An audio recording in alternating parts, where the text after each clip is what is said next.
How's it going, guys? Welcome back to another video. Today I'm going to show you guys how to replace a starter on a 2003 Kia Sorento. This process is going to apply from the years of 2003 all the way up to 2006. So I hope you guys find this video helpful.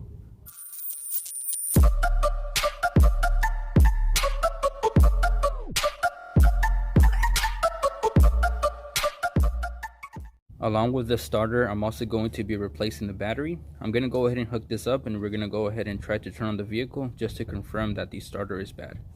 With the battery connected, I'm going to go ahead and try to turn on the vehicle. So as you guys can tell, nothing is happening.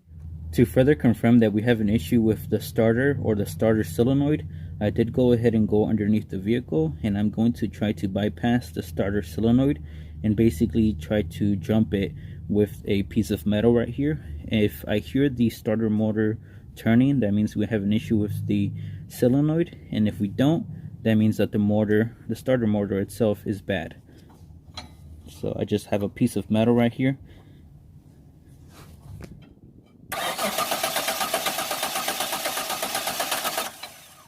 As you guys can hear, the starter is turning, but the solenoid is not doing its job, so it's not starting when we put the key on. Now that we have confirmed that we have an issue with the starter solenoid, we're going to go ahead and replace the whole starter. Now this is a used unit, but these vehicles have really good starters. The vehicle that we have right now has 238,000 miles with the original starter, so it's safe to say that these starters are really well built. These are some of the tools that you're going to need to replace your starter. So right here we have a 3/8 ratchet, a 12mm socket, 14mm socket, a 14 swivel head, a 14 regular wrench, and a gear wrench. And you're also going to be using several sizes of extensions and a breaker bar. Before you start working on the vehicle, don't forget to disconnect the battery. Now you can go ahead and start removing the starter. Go ahead and go towards the passenger side and get underneath the vehicle. The nice things about these vehicles is that they're very high off of the ground, so you don't really need to jack up the vehicle to replace the starter. There is two fasteners that hold the starter to the side of the transmission on this vehicle. Now these guys right here are 14mm.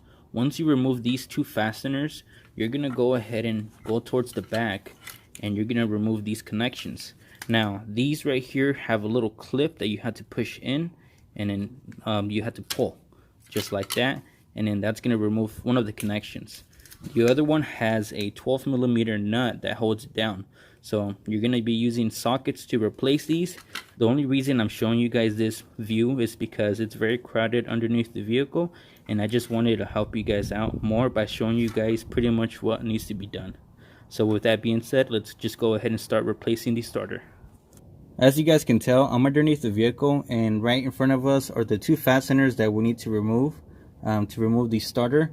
Underneath that, there is the two connections that we need to remove. We're going to first start off by removing these two connections, and then we're going to go ahead and remove the fasteners that hold the starter down.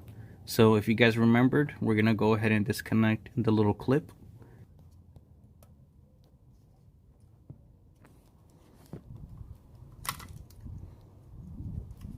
Remove the 12mm nut on the back side of the starter solenoid. I'm using a 3/8 adjustable ratchet to remove this fastener.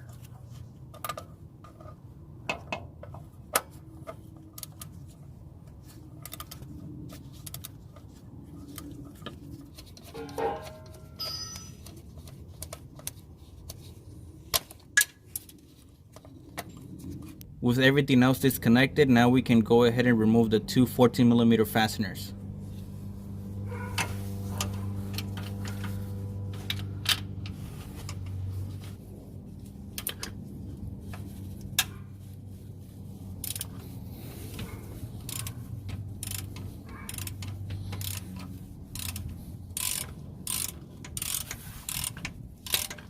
Remove the bolts and remove your starter out of the way.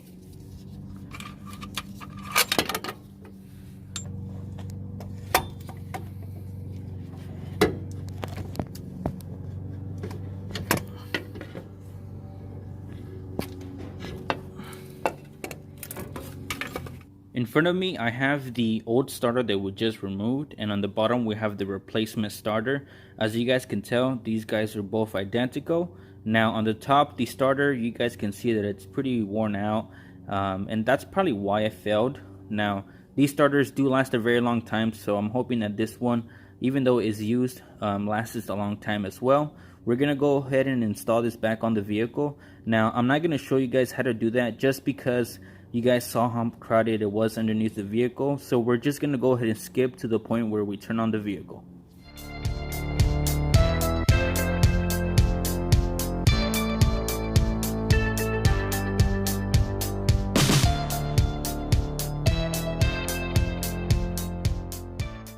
Alright, so I did go ahead and put everything back together. Now the last thing is to go ahead and connect the battery and try to turn on the vehicle. Alright, so we're gonna go ahead and try to turn it on.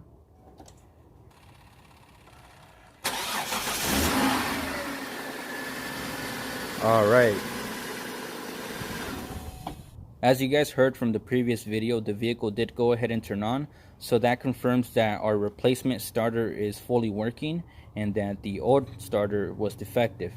If you guys did like this video, please consider subscribing for more videos like this. And I'll see you guys all in the next video. Peace out.